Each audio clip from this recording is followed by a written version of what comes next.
வேணுமா வேணாமா 70 ரூபா தர முடியும் 4 சங்கரா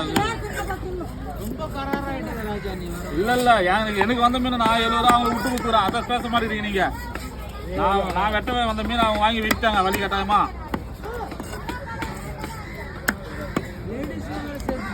நான் எங்க சேர்த்தா அதுவா சேர்ந்த கூட்டம்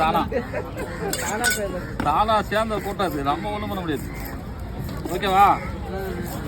அதெல்லாம் அன்பால சேர்ந்த கூட்டம். நம்ம சாம்ராஜ்யம் அன்பு சாம்ராஜ்யம்.